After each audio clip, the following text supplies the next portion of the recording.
देखो हम लोग क्लोनिंग की बात कर रहे हैं, ठीक है। और पिछले लेक्चर में मैंने बता दिया है कि मैटरनल न्यूट्रिशन जो है वो ज़रूरी है, ठीक है। और मैटरनल न्यूट्रिशन का मतलब होता है कि एक का साइटोप्लाज्म। और मैंने एक इशारों में बोल दिया था कि हम सबको जो साइटोप्लाज्म यानी सेल ऑर्गेनेल्स मिलते हैं, जैसे mitochondria, Golgi bodies, endoplasm reticulum, ये सब हमें अपनी मम्मा का मिलता है, ठीक है। यहाँ तक क्लियर हो गया था। और एक चीज़ और मैंने बोला था, हम दो लेवल पे क्लोनिंग पढ़ने वाले हैं। एक पढ़ने वाले हैं थेरापेटिक क्लोनिंग या ऑर्गन क्लोनिंग, जहाँ पर हम लोग अंग बनाएंगे, जैसे आपकी किडनी वैसी आपकी किडनी। और दूसरी तरफ जिसको हम कहते हैं कंप्लीट क्लोनिंग या रिप्रोडक्टिव क्लोनिंग। कंप्लीट या रिप्रोडक्टिव क्लोनिंग में आपको पूरा का पूरा एक ऑर्गेनिज्म बन जाएगा, जैसे मैं हूँ आप मुझे वैसे ही पाएंगे, गॉट इट। ये सारी चीज़ें फिलहाल क्लोनिंग में हम लोग दो तरह की क्लोनिंग जो हमने बात की है उसको यहाँ पर हम पढ़ने वाले हैं। इसके अलावा मैंने आपको ये भी बोल दिया था पिछले वीडियो में कि डीएनए की भी क्लोनिंग होती है, सेल की भी क्लोनिंग होती है, किसी स्तर पर हो सकती है। तो क्लोनिंग में जनरली दो तरह की क्लोनिंग, जिसमें एक तो हमने बोला था ऑर्गन क्लोनिंग जो हम लोग पढ़ेंगे आज, ऑर्गन क्लोनिंग। और ऑर्गन क्लोनिंग एक्चुअल में थेरेपी पर्पस के लिए किया जाता है, यानी थेरापेटिक उपचार के लिए। इसे उपचारी या थेरापेटिक क्लोनिंग भी कहते हैं, गॉट इट। इसे थेरापेटिक क्लोनिंग भी कहते हैं। और दूसरी तरफ जो क्लोनिंग थी उसका नाम था कंप्लीट क्लोनिंग या रिप्रोडक्टिव क्लोनिंग। उसका नाम था कंप्लीट क्लोनिंग या रिप्रोडक्टिव क्लोनिंग। उसका नाम था कंप्लीट क्लोनिंग या रिप्रोडक्टिव क्लोनिंग। देखो गया ऑर्गन क्लोनिंग और थेरापेटिक क्लोनिंग, और दूसरा हो गया जिसको हम कहते हैं कंप्लीट क्लोनिंग या रिप्रोडक्टिव क्लोनिंग। ऑर्गन क्लोनिंग करने से एक फायदा क्या होता है, जैसे मान लो अगर मुझे किसी अंग की जरूरत है तो जनरली डॉक्टर क्या बोलेगा, भाई देखो तुम्हारे घर का कोई मेंबर है जो तुम्हें अंग देने के लिए तैयार है। मैंने कहा ठीक है, नहीं देने को तैयार है। अच्छा, वैसे डॉक्टर ये क्यों कहता है कि अपनी फैमिली मेंबर का? अपनी फैमिली मेंबर के पीछे सबसे बड़ा रीजन ये होता है कि अपने माँ बाप के जीन्स होते हैं, अपने बच्चों के जो जीन्स होते हैं वो एक ही तरह के होते हैं। तो यहाँ पर जो अंग आप लोगे ना, जो ऑर्गन आप लोगे ना, वो जनरली जो होता है आपके अंदर कंपैक्टेबल हो जाता है, यानी रिजेक्शन के चांसेस नहीं रहते हैं, गॉट इट। रिजेक्शन के चांसेस आपने देखा होगा, जो लालू प्रसाद यादव है उनकी किडनी जो है उनकी बिटिया ने दिया है, आसानी से वो किडनी जो होगा लालू प्रसाद यादव के बॉडी के अंदर एक्सेप्ट हो जाएगा। कहानी समझ में आ गई होगी मैं आपको कहना क्या चाहता हूँ।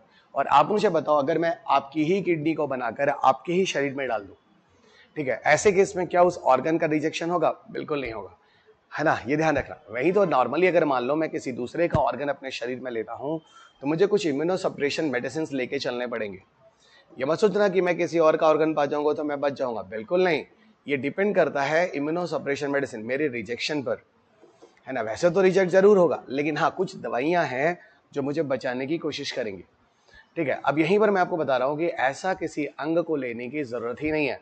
अगर मैं इन तरीकों से आपके ऑर्गन डिक्लोनिंग कर दूं और आपके ऑर्गन को बनाकर आपकी बॉडी में डाल दूं तो 100% एक्सेप्टेंस है, कोई भी रिजेक्शन यहां पर नहीं होने वाला है।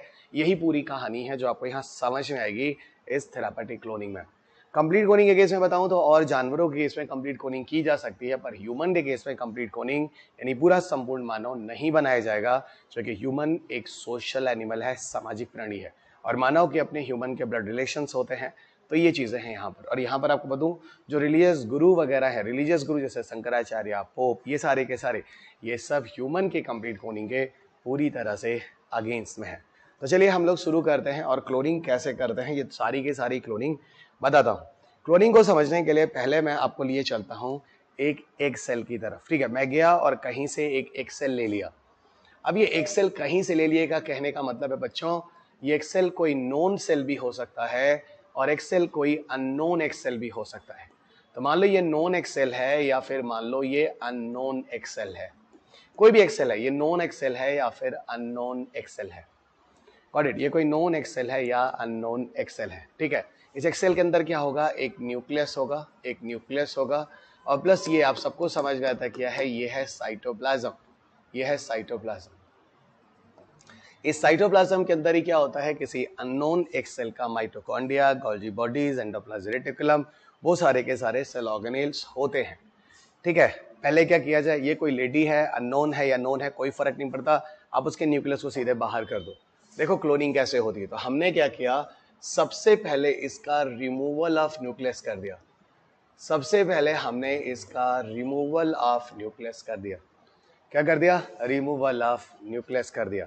अब रिमूवल ऑफ न्यूक्लियस के करने के बाद क्या होगा, ये पूरा का पूरा जो एक सेल है, अच्छा एक बात और ध्यान रखना, ये जो एक सेल है ना किसी हेल्दी लेडी का है, हेल्दी हेल्दी वेमेन का है या हेल्दी लेडी का, क्योंकि अगर आज हम अपनी मम्मा का एक्सेल लेने जाएंगे, आप से जितने भी बच्चे मुझे सुन रहे हैं, तो हमारी मम्मा इस समय 40+ होगी, तो आज इस समय जो एक्सेल होगा काफ़ी कमज़ोर होगा, एज के साथ साथ जो रिप्रोडक्शन एबिलिटी चीज़ें भी होती हैं कम होती चली जाती हैं। तो मैंने बोला एक हेल्दी एक्सेल लेते हैं, ठीक है, बहुत सारे एक बैंक हैं, बहुत सारे स्पर्म बैंक हैं, अननोन एक्सेल रखे हुए हैं, गुणवत्ता वाले रखे हुए हैं, जिनके साइटोप्लाज्म के न्यूक्लियस काफ़ी स्ट्रांग है। लेकिन याद रखना, मुझे इस न्यूक्लियस के चीज़ों को नहीं बनाना है, मैंने बाहर कर दिया, बनाना हमें अपने आप को है। आप सब याद रखना कि आप सबको ही बनाऊंगा मैं, यानी खुद को समझना कि मेरा क्लोन बन रहा है, गॉट इट?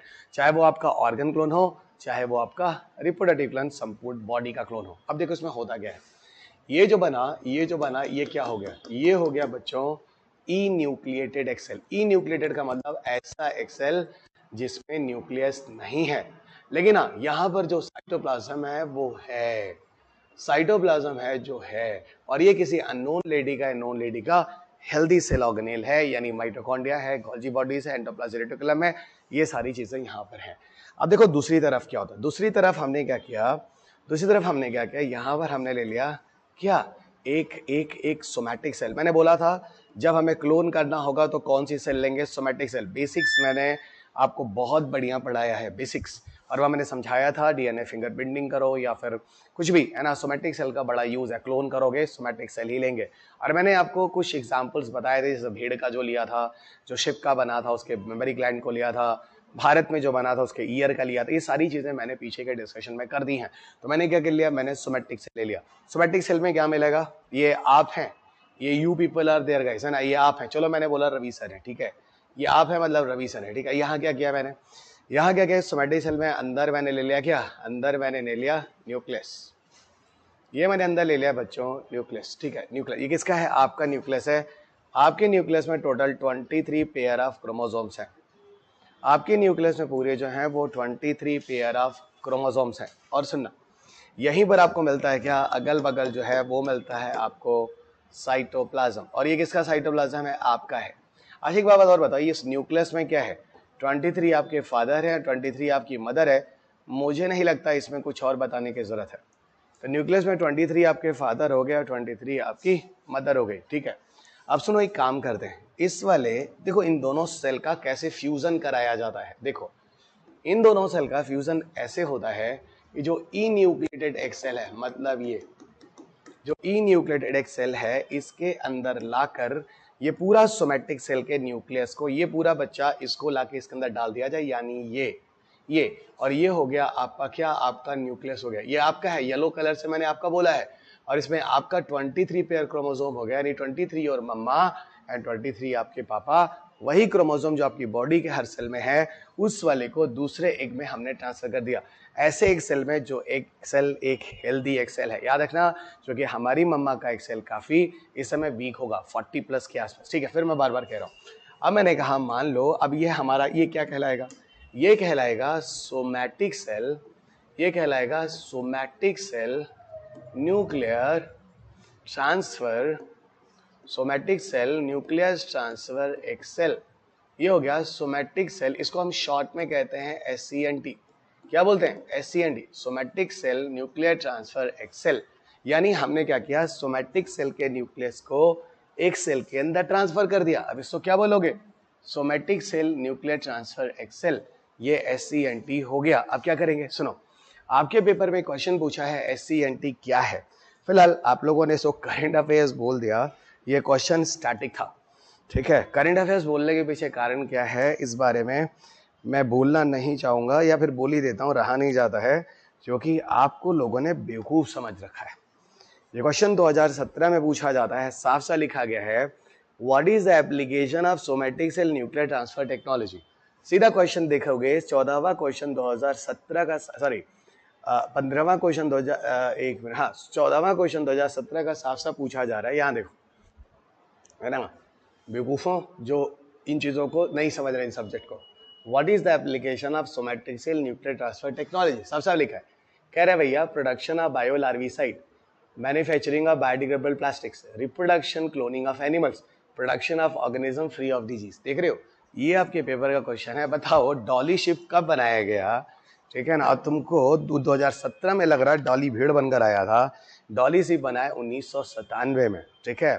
डॉली शिप बना 1997 में, और ये क्वेश्चन 20 साल बाद आया और तुम सब करंट अफेयर्स बोले हो, इसको क्या बोला जाएगा। इस सब्जेक्ट का मारा है कचड़ा करके रख दिया है ना। ये सब्जेक्ट है कचड़ा करके रख दिया है, कोई बात नहीं, बनाओ कचड़ा इसका। अब तो है ना सोशल मीडिया, देखते हैं। अब देखो, अब इस सोमैटिक सेल को आप क्या करो, न्यूट्रिएंट मीडियम में डाल दो। कहाँ डाल दो, न्यूट्रिएंट मीडियम। न्यूट्रिएंट मीडियम वो पोषक चीज होती है जिसके अंदर सेल को भोजन मिल जाता है और सेल डिवाइड और डिवाइड होने लगता है, यानी न्यूट्रिएंट मीडियम में डाल दो। जब आप इस सेल को न्यूट्रिएंट मीडियम में डाल दोगे, ये सोमैटिक सेल न्यूक्लियर ट्रांसफर जो होगा, अब ये डिवाइड और डिवाइड होगा। धीरे धीरे बच्चा वृद्धि करते करते करते करते करते करते ये पहुंच जाएगा 128 से 256 सेल स्टेज तक। कहाँ पहुंच जाएगा ये 128 से, ये 128 से 256 सेल स्टेज तक पहुंच जाएगा। इसको हम कहते हैं ब्लास्टोसिस्ट, इसको हम कहते हैं ब्लास्टोसिस्ट अवस्था। अब देखो, ब्लास्टोसिस्ट या ब्लास्टुला भी आपको अच्छे तरीके से समझ में आता है, ठीक है। इसी ब्लास्टोसिस्ट के अंदर कुछ चीजें और बन जाती हैं जो दिखाना बहुत ज्यादा जरूरी है। ये देखो, इस ब्लास्टोसिस्ट के अंदर कुछ चीजें और बन जाती हैं जो दिखाना बहुत ज्यादा जरूरी है। ये देखो, और ये होता है बच्चा, ये इसको हम कहते हैं स्टेम सेल, इसको हम कहते हैं स्टेम सेल। तो अब तुम्हारे दिमाग में ये आ रहा होगा, इसका मतलब सर ब्लास्टोसिस्ट के अंदर स्टेम कोशिकाएं होती हैं? डेफिनेटली होती हैं। बड़े काम की होती है, अभी मैं आपको दिखाता हूँ। आप एक काम करो, ये पूरा का पूरा ब्लास्टोसिस्ट ले लो। इधर देखो, अगर मैं होल ब्लास्टोसिस्ट को ले लूं, अगर मैं होल ब्लास्टोसिस्ट में ले लूं, मतलब पूरे ब्लास्टोसिस्ट को ले लूं, ये पूरा, ये कौन है सर? ये हमारा ब्लास्टोसिस्ट है, क्योंकि न्यूक्लियस हमारा और हमारे सोमैटिक सेल से लिया गया है, यानी हम हैं। और होल ब्लास्टोसिस्ट को लेकर अगर हम सरोगेट मदर के अंदर डाल दें, तो अगर हम सरोगेट मदर के अंदर पूरे ब्लास्टोसिस्ट को डाल दें, तो बच्चा एक कंप्लीट बेबी डेवलप हो जाएगा। और ये कंप्लीट बेबी बिल्कुल आप होगे, क्योंकि पूरा का पूरा जो न्यूक्लियस है वो आपका डेवलप हुआ है। और इसी को हम लोग कहते हैं, दिस इज व्हाट, इसी को हम कहते हैं संपूर्ण क्लोनिंग, यानी कंप्लीट क्लोनिंग, या इसी को हम लोग कहते हैं रिप्रोडक्टिव क्लोनिंग। इसी को हम कहते हैं कंप्लीट क्लोनिंग और रिप्रोडक्टिव क्लोनिंग। वहीं दूसरी तरफ इस स्टेम सेल को अगर हम ले लें और स्टेम सेल को हम अलग अलग न्यूट्रिएंट मीडिया में डालें, कहाँ डालें? अलग अलग न्यूट्रिएंट मीडिया में डालें, अलग अलग न्यूट्रिएंट मीडियम में डालें। तो न्यूट्रिएंट मीडियम में डालें, जैसे मैंने कहा, ए में डाला हमने, बी में डाला हमने, सी में डाला हमने, डी में डाला, ये चीजें हैं। ए के अंदर डाला तो बना किडनी, बी के अंदर डाला तो बना स्किन, और सी और डी के अंदर डाला, इससे बने और सारे बॉडी के ऑर्गन, इससे बने और सारे बॉडी के ऑर्गन। अब मुझे ये बताओ, ये किडनी, स्किन और वगैरह जो और बॉडी का ऑर्गन बने, ये किसके बने? ये बच्चा, ये किडनी उसका बना जिसका स्टेम सेल है। स्टेम सेल किसका है? जिसका जिसका जिसका ब्लास्टोसिस्ट है। ब्लास्टोसिस्ट किसका है? जिसका न्यूक्लियस है। न्यूक्लियस किसका है? आपका। इसका सीधा मतलब है ये किडनी आपकी है, स्किन आपका है। कल को अगर आपकी स्किन जल जाती है तो आप अपनी स्किन को लैब में बनाकर फिर अपना ट्रीटमेंट कर सकते हैं। कल को आपकी किडनी खराब होती है, अपनी किडनी को बनाकर अपने अंदर ट्रांसप्लांट कर सकते हैं। और ये पूरा का पूरा जो क्लोनिंग होगा, ये कहलाएगा बच्चा थेरापेटिक क्लोनिंग, यानी उपचारीय क्लोनिंग। उपचार के लिए इस तरह की चीजों का यूज किया जाता है। और इसी को हम लोग ऑर्गन क्लोनिंग, यानी अंगों की, ऑर्गन है ना, ऑर्गन क्लोनिंग यानी अंगों की क्लोनिंग भी कहते हैं। इसको हम लोग ऑर्गन क्लोनिंग यानी अंगों की क्लोनिंग भी कहते हैं, ठीक है। इसको हम लोग ऑर्गन क्लोनिंग यानी अंगों की क्लोनिंग भी कहते हैं। ये सारी चीजें हैं, थोड़ा सा देख लो बच्चों स्क्रीन पे, ठीक है। एक तो हो गया कंप्लीट या रिप्रोडक्टिव क्लोनिंग, और दूसरा हो गया थेरेपेटिक क्लोनिंग या ऑर्गन क्लोनिंग। ओके, एक हो गया कंप्लीट या रिप्रोडक्टिव क्लोनिंग, दूसरा हो गया थेरेपेटिक क्लोनिंग या ऑर्गन क्लोनिंग। ये आपके सामने है पूरा का पूरा, आप लोग इसको देख लो, ठीक है। अब इसमें क्लोनिंग में बहुत, और ये ध्यान रखना, ये क्वेश्चन भी यूपीएससी में पूछा गया है 2017 के प्रीलिम्स में। और सबसे पहले इस टेक्नोलॉजी का यूज हुआ था 1997 में, 1997 में, जब इयॉन वेलमेट ने स्कॉटलैंड में, है ना, अभी दिखाता हूँ कुछ फैक्चुअल डेटा लिखाता हूँ, सबसे पहले जब क्लोन बनाया था। ठीक है, ये चीज़ थोड़ा सा ध्यान रखना। ठीक है, ये सारी की सारी चीज़ें मैंने आज समझा दी, एक बार स्क्रीन पे देख लो अच्छे तरीके से यहाँ पे क्लोरीन के केस में क्या क्या चीज़ें हुई हैं, और सारा का सारा बेसिक भी आपको अच्छे से समझाया। अब देखो आपके पेपर में कितना बढ़िया सा कंसेप्ट पूछा जाता है। ठीक है, आपके पेपर में कितना बढ़िया सा, इसको कॉन्सेप्ट ही बोलेंगे, इतना खूबसूरत कॉन्सेप्ट, और क्या करोगे। ठीक है,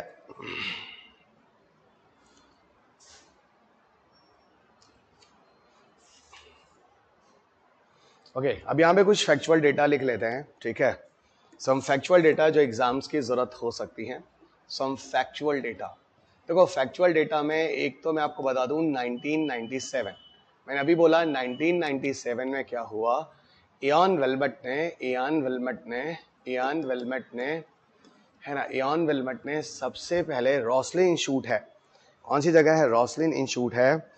ठीक है, वहां पर इसने क्या किया, इयान वेलमेट के साथी ने, इन्होंने क्या किया, एक एडल्ट फीमेल शिप है ना, शिप है, उसका ले लिया मेमोरी ग्लैंड सेल, उसका क्या ले लिया, उसका ले लिया मेमोरी ग्लैंड सेल, उसका ले लिया मेमोरी ग्लैंड सेल, और उस मेमोरी ग्लैंड सेल से क्या किया, ये जो फीमेल एडल्ट फीमेल थी उसका क्या किया, उसका क्लोन बनाया, और सबको समझ में आ गया मेमोरी ग्लैंड सेल जो है वो क्या है, वो एक सोमैटिक सेल है। यहीं पर कुछ और चीजें बता दूं, आगे चलकर फिलहाल ये 1990s 2003 तक ही लिविंग रहा। ठीक है, ये 2003 तक ही जिंदा रहा, 2003 में इसकी डेथ हो गई। ठीक है, 2003 में इसकी डेथ हुई। भारत में आगे चलकर बनाया गया जो ईयर था मेरे पास है 2009। ठीक है, मेरे पास एक डेटा है 2009 में भारत में सबसे पहले, ठीक है, इसका नाम डॉली था, I think you guys know very well, ये जो क्लोन बना था उसका नाम था डॉली, और डॉली एक फीमेल क्लोन था। ठीक है, भारत में 2009 में बनाया गया, और जगह का नाम था एनडीआरआई, उस जगह का नाम था एनडीआरआई। एनडीआरआई का मतलब है national dairy research institute, national dairy research institute, national dairy research institute, NDRI. NDRI जो है वो पड़ता है करनाल में, और करनाल जो पड़ता है वो पड़ता है हरियाणा में, करनाल जो है वो पड़ता है हरियाणा में, नेशनल डेयरी इंस्टीट्यूट हरियाणा में। और ये जो था बच्चों, ये एक बफेलो का क्लोन था, जो एक बफेलो का क्लोन था, इसका नाम जो था वो गरिमा रखा गया था, गॉट इट, ये गरिमा था। तो पहला भारत में जो क्लोन बना था वो बफेलो क्लोन था, जिसको NDRI national dairy research institute Karnal Haryana में बनाया गया। ये चीज़ भी थोड़ा सा ध्यान रखना। और एक चीज़ और बता दूं, ये जो बना था, ये चीज़ मैंने बोली नहीं, ये ईयर सेल से बना था। ठीक है, ये जो था वो ईयर सेल से बना था। ये भी बता चाहूँगा, ईयर सेल भी क्या है, ear cell is a somatic cell. ठीक है, ear cell is a somatic cell, ये चीज़ ध्यान रखिएगा। ठीक है, ये चीज़ ध्यान रखिएगा। ये कुछ फैक्चुअल डेटा है 1997, और उसके बाद तो बहुत सारे क्लोन, लेकिन फिर मैं कह रहा हूँ ह्यूमन का क्लोन अलाउ नहीं है। ठीक है, अब क्लोन्स के कुछ एडवांटेजेस और डिसएडवांटेजेस देख लेते हैं। अगर क्लोन्स की बात की जाए और इसके एडवांटेजेस, जैसे क्या अच्छा है क्या बुरा है, अगर इस पे हम बात करें तो क्या होगा, एडवांटेजेस और डिसएडवांटेजेस की अगर हम बात करें, या क्लोनिंग की अगर हम एडवांटेजेस और डिसएडवांटेजेस की बात करें, ओके, तो अगर हम क्लोनिंग के एडवांटेजेस और डिसएडवांटेज की बात करेंगे तो क्या होगा, देखो बच्चों, ओके, क्लोनिंग के एडवांटेजेस और डिसएडवांटेज की बात करें तो जरा समझना। देखो बच्चों, पहला क्या है, वी कैन प्रोड्यूस्ड, है ना, मल्टीपल कॉपी, है ना, मल्टीपल कॉपी हम बना सकते हैं of same organism, multiple copy of same organism हम बना सकते हैं। यानी कहने का मतलब है, कोई पौधा है और उसके अच्छी गुणवत्ता वाली चीज़ें बनानी है तो क्लोनिंग कर सकते हैं। और इसके अलावा अगर मान लो कोई एनिमल है, जैसे डेयरी के लिए, है ना, डेयरी के लिए, या मान लो कोई फिशरीज के लिए, पिसीकल्चर के लिए, इस तरह की चीज़ों में हम किसी भी, इसके अलावा और भी बफेलो वगैरह में, ऐसी चीज़ में हम किसी एनिमल्स का क्लोन बना सकते हैं। ठीक है ना, किसी भी एनिमल वगैरह का क्लोन बना सकते हैं, ये हो सकता है। इसके अलावा इससे एडवांटेजेस क्या है कुछ और समझना। जैसे सबसे बड़ा एडवांटेजेस तो आपको थेरेपेटिक क्लोनिंग का मिल रहा था, जो उपचारीय क्लोनिंग है। थेरेपेटिक क्लोनिंग जो है, थेरेपेटिक क्लोनिंग में क्या होगा, अब यहाँ पर नो ऑर्गन रिजेक्शन होने वाले हैं। क्या होने वाले हैं? नो ऑर्गन रिजेक्शन होने वाले हैं। ओके, नो ऑर्गन रिजेक्शन होने वाले, यानी आप जान बचा सकते हैं। गॉट इट, आप जान बचा सकते हैं। ठीक है, इसमें बहुत सारी और भी चीज़ें हैं, जैसे क्लोनिंग वगैरह से हम ये भी देख सकते हैं कि डैमेज सेल्स की जानकारी पता कर सकते हैं। ऐसा है, डैमेज सेल्स बॉडी में कहाँ हो रहे हैं, कहीं कैंसर वैंसर टाइप की चीज़ें बन रही हैं, इसको देख सकते हैं। किसी ऑर्गेनिजम्स में होने वाले ग्रोथ वगैरह को हम आसानी से समझ सकते हैं। ये कुछ मिसलेनियस टाइप के और भी फीचर्स हैं जो इसकी मदद से देखे जा सकते हैं। किसकी मदद से? क्लोनिंग की मदद से। और ये सारे के सारे जो हैं, ये थेरेपेटिक क्लोनिंग में आपको ये मैंने कुछ एडवांटेजेस बता दिया। अगर हम डिसएडवांटेजेस में जाते हैं, क्लोनिंग में क्या है, तो सबसे बड़ी बात ये है कि डार्विन के हिसाब से, डार्विन ने साफ साफ बोला था कंपटीशन होना चाहिए, और अगर कंपटीशन है तो ही जाकर इवोल्यूशन है, विकास है। अगर आप किसी ऑर्गेनिज्म का सेम मल्टीपल कॉपी बनाएंगे तो आप कंपटीशन खत्म कर रहे हैं, और कंपटीशन खत्म कर रहे हैं तो अल्टीमेटली आप पूरे दुनिया के विकास के क्रम को खत्म कर रहे हैं। आगे ये जीव जंतु ही खत्म होने वाले हैं। और दूसरा, ह्यूमन एक सोशल एनिमल है। दूसरा, ह्यूमन सोशल एनिमल है, उसका पूरी सोसाइटी डिस्ट्रॉय हो जाएगी। दूसरा, ह्यूमन की सोसाइटी जो है वो डिस्ट्रॉय हो जाएगी। दूसरा, ठीक है, ह्यूमन की सोसाइटी डिस्ट्रॉय हो जाएगी। कुछ लोगों ने बोला कि सर मान लो कोई पौधा है जो खत्म हो रहा है, या कोई एनिमल है जो खत्म हो रहा है, उसकी मल्टीपल कॉपी बना लें। अगर ऐसा होता तो आज IUCN कैटेगरी नहीं होती, जो इन्वायरमेंट में आपको बताऊंगा। आज क्रिटिकली एंडेंजर्ड, वर्नेबल, इस तरह की लिस्ट नहीं होती, सबके नंबर बढ़ा दिए जाते। नहीं बच्चों, अगर आप सेम ऑर्गेनिजम्स के मल्टीपल कॉपी बनाते हो तो वो एक ही जीव माना जाएगा। ठीक है, वो क्या होगा, वो एक ही ऑर्गेनिज्म माना जाएगा, ये चीज ध्यान रखना। ठीक है, ये कुछ डिसएडवांटेज। और मैंने अभी बोला था जो हम रिलीजियस गुरु हैं, जो रिलीजियस गुरुज हैं, है ना, वो रिलीजियस गुरुज भी है ना अगेंस्ट द कंप्लीट क्लोनिंग। ठीक है, वो against human complete cloning, human के कंप्लीट क्लोनिंग के अगेंस्ट में है, अगेंस्ट ह्यूमन क्लोनिंग, है ना, ह्यूमन का क्लोनिंग नहीं होना चाहिए। ये कुछ एडवांटेज और डिसएडवांटेज हैं जो आप थोड़ा सा देख लो, इसमें इससे ज्यादा बहुत ज्यादा कोई जानने की जरूरत है नहीं। आगे आपको लिए चलते हैं, यहीं पर एक कंसेप्ट बता देता हूँ, 3 पेरेंट्स बेबी का। ठीक है, देख लो ये सारी चीजें क्लोनिंग और के क्या एडवांटेजेस हैं, क्लोनिंग के क्या डिसएडवांटेजेस हैं, आप देख लो अच्छे तरीके से, इसमें कोई दिक्कत नहीं होनी चाहिए।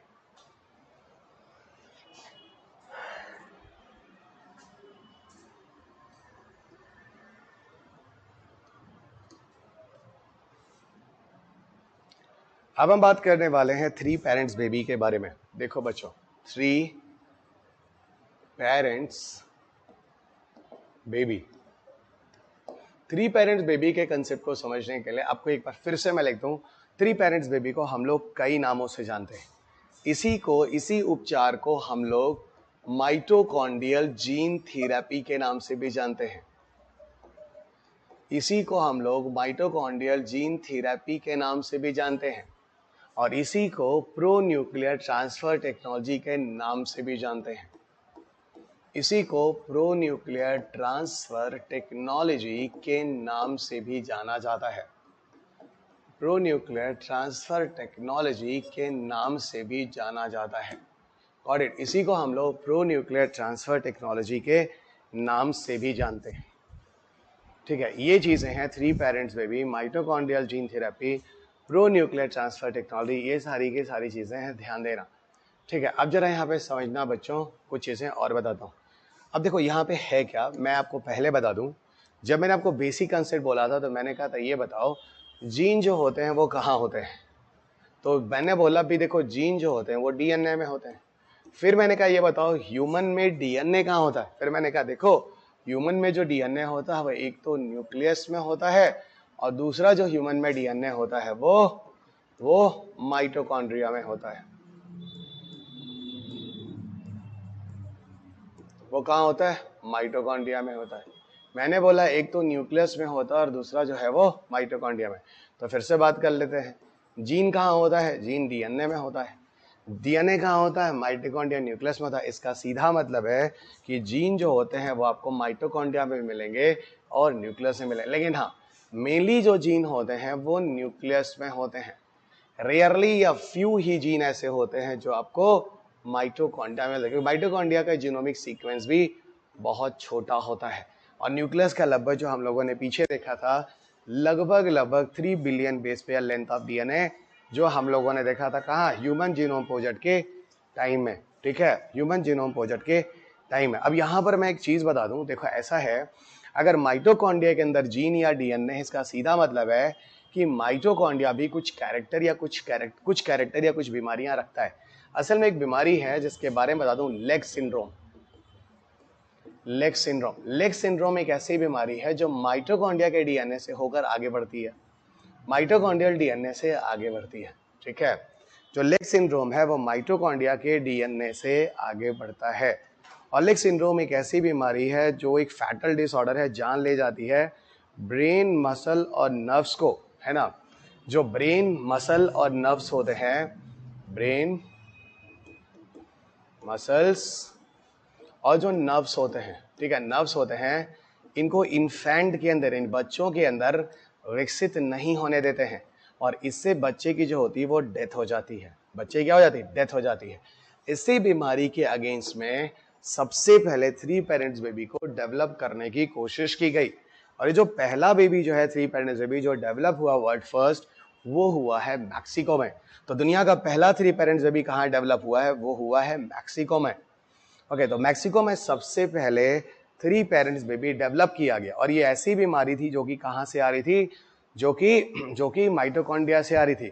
और एक बात और आपको बता दूं, दुनिया में सबसे पहले 3 पेरेंट्स बेबी को जो लीगलाइज किया गया वो 2016 में 3 पेरेंट्स बेबी लीगलाइज हुआ था कहाँ? यूनाइटेड किंगडम में। ठीक है, तो यूनाइटेड किंगडम में सबसे पहले इसको लीगलाइज किया गया और ऑफिशियल सबसे पहले जो 3 पेरेंट्स बेबी बना वो मैक्सिको में बना। और वहां पर जो मैक्सिको में जो बच्चा बना था, ऐसा कहते हैं उसको जो बीमारी थी वो लेग सिंड्रोम थी। और लेग सिंड्रोम ऐसी बीमारी होती है जो आपके मस्तिष्क, मसल, मांसपेशियां और तंत्रिकाओं को बर्बाद कर देती है, खास तौर से जो इन्फेंट होता है, जो शिशु होता है, यानी जो बच्चा होता है।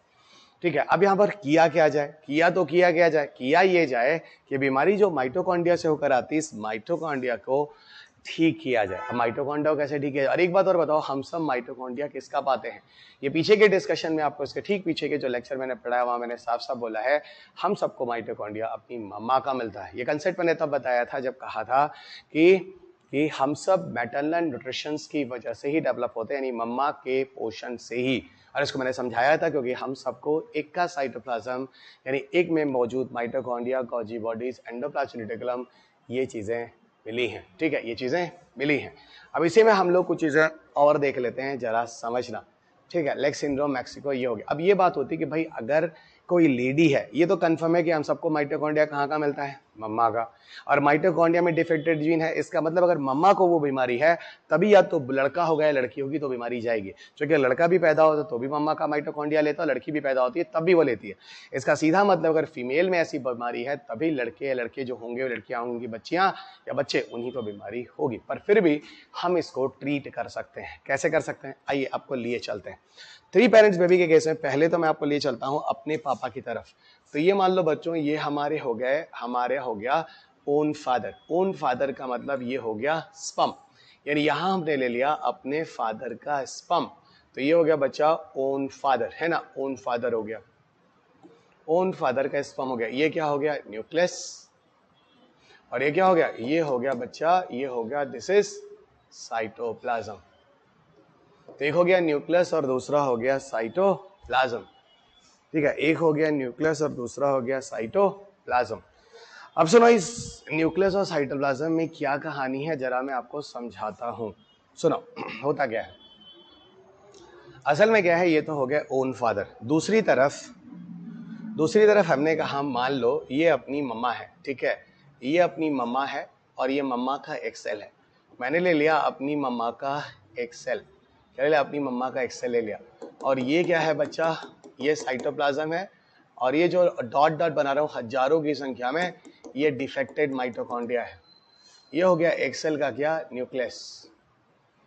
न्यूक्लियस में क्रोमोसोम कितने हैं, 23, और ये क्या हो गया, ये डिफेक्टिव माइटोकॉन्ड्रिया है, ये डिफेक्टेड माइटोकॉन्ड्रिया। माइटोकॉन्ड्रिया को मैंने MT रिप्रेजेंट कर दिया, तो न्यूक्लियस हो गया 23 क्रोमोसोम, और आगे हो गया this is the defected mitochondria, ठीक है, डिफेक्टेड माइटोकॉन्ड्रिया। और तीसरा मैंने ले लिया, इधर देखो, ठीक है, तीसरा मैं थोड़ा ग्रीन कलर से समझाने की कोशिश कर रहा हूँ कि भैया देखो, ये हो गया क्या, ये हो गया एक्सेल, ये हो गया एक्सेल, ठीक है ना, एक्सेल हो गया। और ये जो एक्सेल है इसके अंदर एक है ना, इसके अंदर जो क्रोमोसोम होता है वो होता है 21 मिनट, ओह सॉरी, ये हो गया एक्सेल, यहाँ लिख देते हैं ना, एक्सेल ऑफ ओन मदर लिख देते हैं। एक्सेल है ये अपनी मम्मा है, ओन मदर, और इधर जो एक्सेल है वो अदर मदर है, ठीक है। यहाँ जो एक्सेल है, यहाँ भी एक्सेल ही, ये देखो एक्सेल ही है, पर ये जो एक्सेल है ना वो अदर मदर है, एक्सेल जो है वो अदर मदर है ना। तो एक बच्चा ये मिला अपना पापा, ये मिला अपनी मम्मा, ये अदर मदर मिला, पर इसमें है क्या, ये हो गया न्यूक्लियस, ये हो गया न्यूक्लियस, और यहाँ हो गया क्या, ये हो गया सारा का सारा साइटोप्लाज्म, और ये हो गया सारा का सारा, ये हो गया बच्चों नॉर्मल माइटोकॉन्ड्रिया, ये हो गया नॉर्मल माइटोकॉन्ड्रिया, और ये हो गया न्यूक्लियस है ना। नॉर्मल माइटोकॉन्ड्रिया का मतलब, मेरा कहने का मतलब है, ये हो गया आपका साइटोप्लाज्म, ये हो गया साइटोप्लाज्म, और ये हो गया साइटोप्लाज्म, ये भी हो गया क्या, साइटोप्लाज्म। तो ये मिला साइटोप्लाज्म, ये मिला साइटोप्लाज्म। अब देखो करते क्या है, देखो करते क्या है जरा समझना। यहाँ से हमने क्या किया, सबसे पहले ये कोई अदर मदर है, इसका रिमूवल ऑफ न्यूक्लियस करो, बिल्कुल रिमूवल ऑफ न्यूक्लियस करो। हमने इसका न्यूक्लियस हटा दिया, ठीक है ना, न्यूक्लियस हटा दिया। अब जो बना वो क्या बना, सिर्फ और सिर्फ नॉर्मल माइटोकॉन्ड्रिया रह गया, और उसका अपना साइटोप्लाज्म रह गया, ठीक है। तो ये हो गया नॉर्मल माइटोकॉन्ड्रिया, गॉट इट, ये हो गया नॉर्मल माइटोकॉन्ड्रिया, ठीक है। अब क्या करेंगे, इस वाले, इधर देखो, इस वाले जो एक सेल का न्यूक्लियस था, इसको उठा के इसके अंदर ट्रांसफर कर दो। अब इसका सीधा मतलब है कि ओन मदर का एक सेल हो गया, ओन मदर का एक सेल हो गया, ठीक है। और ये क्या हो गया, नॉर्मल माइटोकॉन्ड्रिया हो गया अदर मदर का, है ना। तो नॉर्मल माइटोकॉन्ड्रिया हो गया इधर, और ओन मदर का हो गया एक्सेल। अब क्या करेंगे, इसको इसके साथ फ्यूज करेंगे, समझना।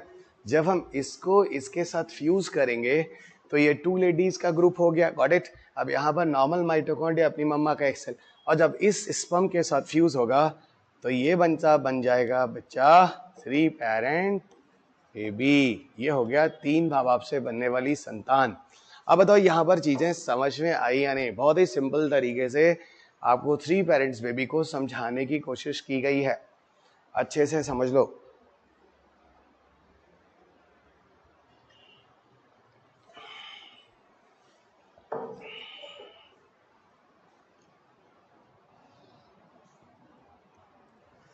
ठीक है, देख लो, इसमें बहुत सारी चीजें हैं, ध्यान रखना। इसको बहुत सारे साइंटिस्ट हैं, अलग अलग क्रिटिक्स भी दिए गए हैं। किसी ने डेंजरस बोला है, इसी कोई जरूरत, नीडलेस बोला है, एथिकली रेकलेस बोला है, मतलब फालतू बड़ी बड़ी बातें भी की गई हैं, ठीक है। और यहाँ पर यह भी बोला गया है कि एक तरह से इस तरह की चीजें आगे चलकर एक डिजाइनर बेबी को ले आएंगी। ये एक तरह का है क्या, एक तरह का डिजाइनर बेबी भी। और कुछ लोगों ने तो यहाँ तक डराने की कोशिश की है कि भाई देखो ऐसा होता है, ये यहाँ तक डराने की कोशिश की है कि ऐसा होता है कि हो सकता है इस तरह की चीजें आगे चलकर, है ना, किसी बच्चे के डेवलपमेंट के समय बहुत बड़े लेवल पर एक समस्या भी उत्पन्न करें, बहुत बड़े लेवल पर एक समस्या भी हो सकती है। अब बहुत बड़े लेवल पर एक समस्या कैसे हो सकती है, कैसे हो सकती, जैसे मान लो होता क्या है, हम लोगों की बॉडी में साइंटिफिकली प्रूफ है इंट्रैक्शंस ऑफ जीन होते हैं। एक तरफ ठहरा न्यूक्लियस का जीन, एक तरफ माइटोकॉन्ड्रिया का जीन।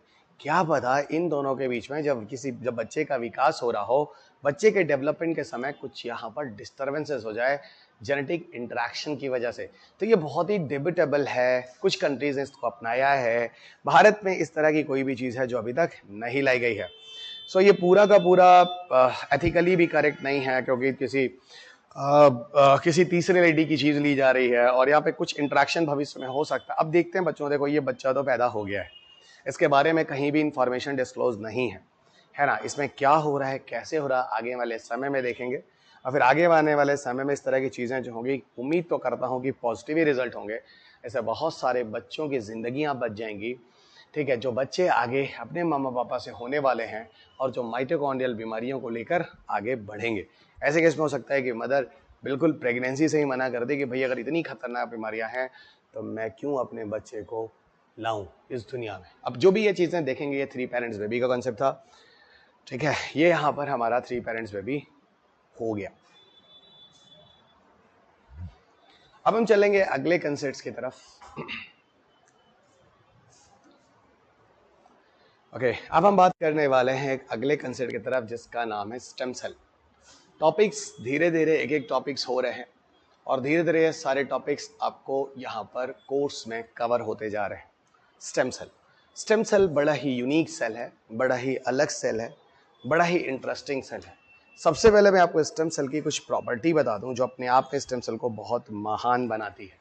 क्या बनाती है? महान बनाती है। सुनो, स्टेम सेल के केस में क्या है, स्टेम सेल को ऐसा कहा जाता है, ये एक अनडिफरेंशिएटेड और अनस्पेशलाइज्ड सेल है। एक अनडिफरेंशिएटेड और अनस्पेशलाइज्ड सेल है।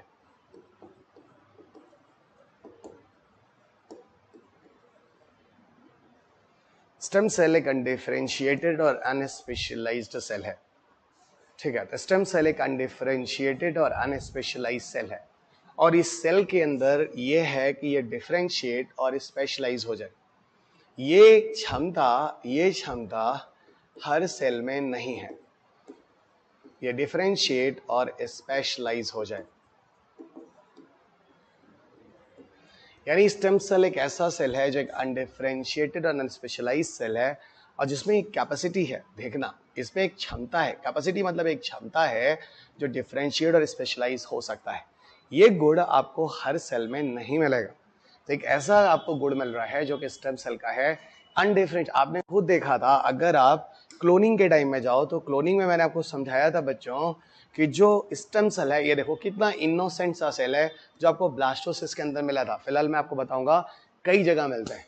जो ब्लास्टोसिस्ट के अंदर जब एक भ्रूण बनता है, उसके अंदर एक स्टेम सेल जो होता है, ये करीब 2, 3, 4 दिन के अंदर जब मम्मा की बॉडी के अंदर भ्रूण विकसित होकर ब्लास्टोसिस्ट आ जाता है, एक छोटा सा मांस का टुकड़ा, वो उस मांस के टुकड़े के अंदर स्टेम सेल पाया जाता है।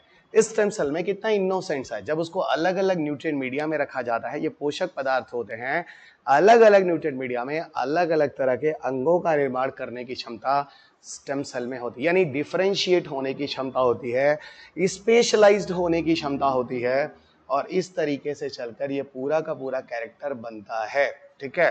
तो वही मैंने कहा, एक स्टेम सेल एक ऐसा स्टेम सेल विशेष गुण है जो हम सब की बॉडी में पाया जाता है, जो डेवलप करके डिफरेंशिएट और स्पेशलाइज होने की क्षमता जिनमें होती है।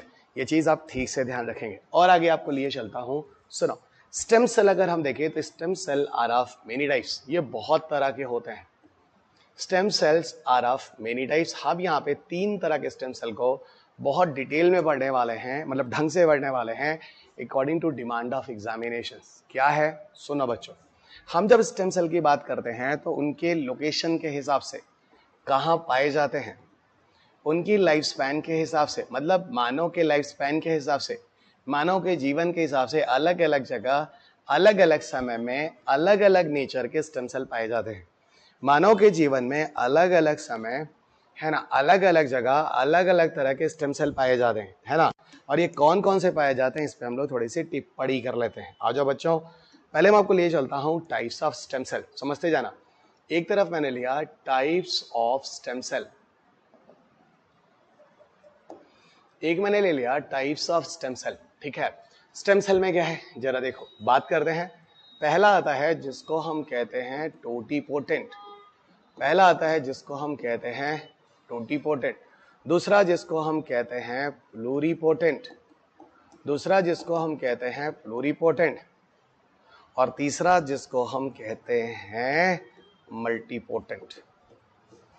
तो टोटीपोटेंट, प्लूरीपोटेंट और मल्टीपोटेंट, ठीक है, ये तीन तरह के हो गए। टोटीपोटेंट, प्लूरीपोटेंट और मल्टीपोटेंट, तीन तरह के स्टेम सेल हो गए, ठीक है। कहाँ कहाँ होते हैं, पहले इनके लोकेशंस पर बात करेंगे।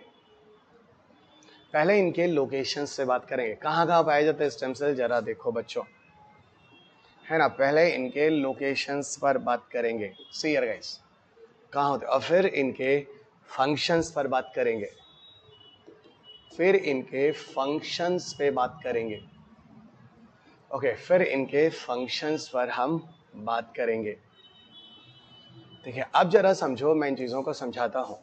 Totipotent nature stem cell, pluripotent nature stem cell और मल्टीपोटेंट नेचर स्टेम सेल क्या होते हैं, बहुत ही सिंपल तरीके से समझना। देखो, आप जरा प्रीवियस लेक्चर की तरफ जाओ, थोड़ा सा ध्यान दो, आपको चीज़ें समझ में आ जाएंगी।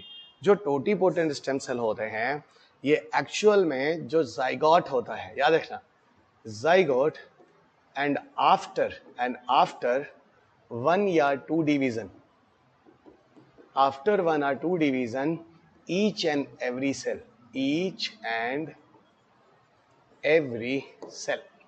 जाइगोट और जाइगोट के डिवीजन के बाद एक या दो सेल जो उससे बनते हैं, उन सेल के अंदर एक या दो डिवीजन के बाद, यानी दो या दो से चार सेल बनते हैं।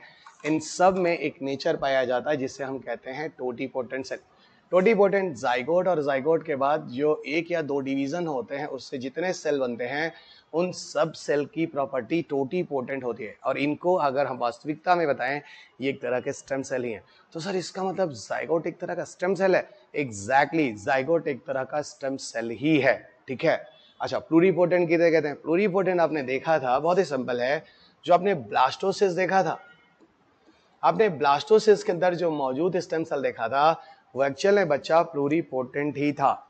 तो ब्लास्टोसिस के अंदर मौजूद स्टेम सेल है वो प्लूरीपोटेंट है। इसी को हम लोग इंड्यूस्ड प्लूरीपोटेंट भी कहते हैं, इसी को हम लोग इंड्यूस्ड प्लूरीपोटेंट भी कहते हैं, ठीक है। इसी को इंड्यूस्ड प्लूरीपोटेंट के नाम से भी जाना जाता है, इंड्यूस्ड प्लूरीपोटेंट के नाम से भी जाना जाता है।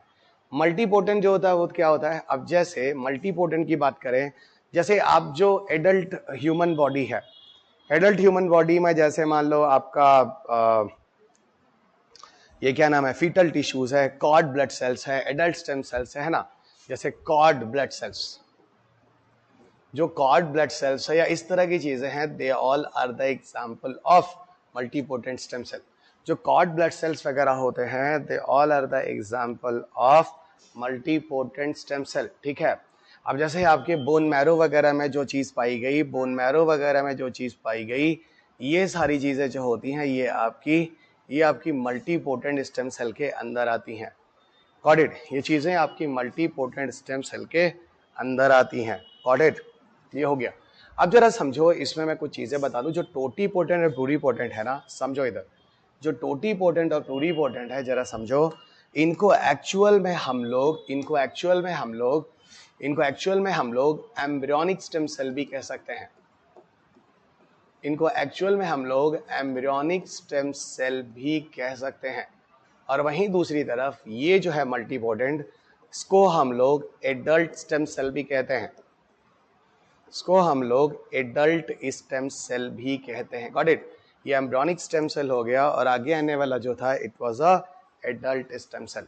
एक हो गया एम्ब्रियोनिक स्टेम सेल और दूसरा हो गया एडल्ट स्टेम सेल, याद रखना। अब यहाँ मैं इनके फीचर्स बता देता हूँ, यानी इनके फंक्शंस बता देता हूँ। देखो बच्चों, अगर मैं इनके फंक्शंस पे जाते हैं तो क्या फंक्शंस है? टोटीपोटेंट स्टेम सेल जो जाइगोट और जाइगोट के एक या दो डिवीजन के बाद जो दो या चार सेल बने थे, पता है, इनमें each and every cell have ability to develop a entire organism, यानी यहाँ पर एक कोशिका के अंदर ये क्षमता होती है पूरे जीव के निर्माण करने की। हाँ सर, जाइगोट एक ऐसी कोशिका थी जिसने पूरा जीव बनाया, और उसके बाद दो या चार, आपने आइडेंटिकल ट्विंस में भी दिखाया था कि उससे सारे के सारे ऑर्गेनिज्म बन गए, यानी है ना, each and every cell have capacity, each and every cell have capacity to develop entire organism, पूरे जीव, entire organism, यानी यहाँ पर हर कोशिका के पास ये क्षमता है कि वो पूरे जीव का निर्माण कर ले।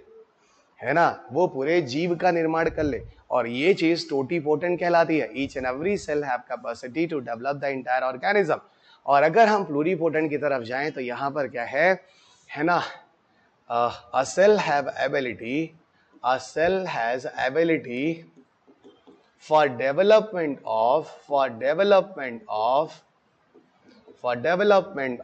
many organs।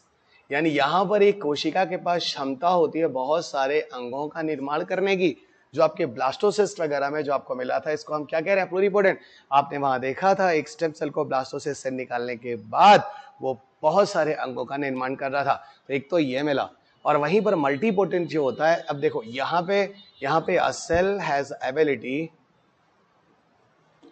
has ability for development of few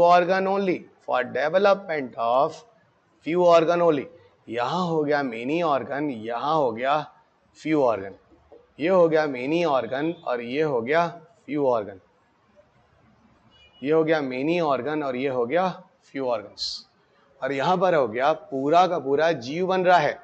यानी यहाँ पे थोड़ा सा देखो, मैंने आपको बहुत ही ऑर्डर में चीजें पढ़ाई है, बड़े बोर्ड से मैं हट जाता हूँ, बोर्ड को पूरा फोकस किया करो, ठीक है। फंक्शन क्या है, ईच एंड एवरी सेल के पास कैपेसिटी है पूरा जीव बनाने की। दूसरा वहीं पे आपको दिख रहा है, एक सेल के पास एबिलिटी है बहुत सारे अंग बनाने की, और एक सेल के पास एबिलिटी है कुछ अंगों के निर्माण करने की।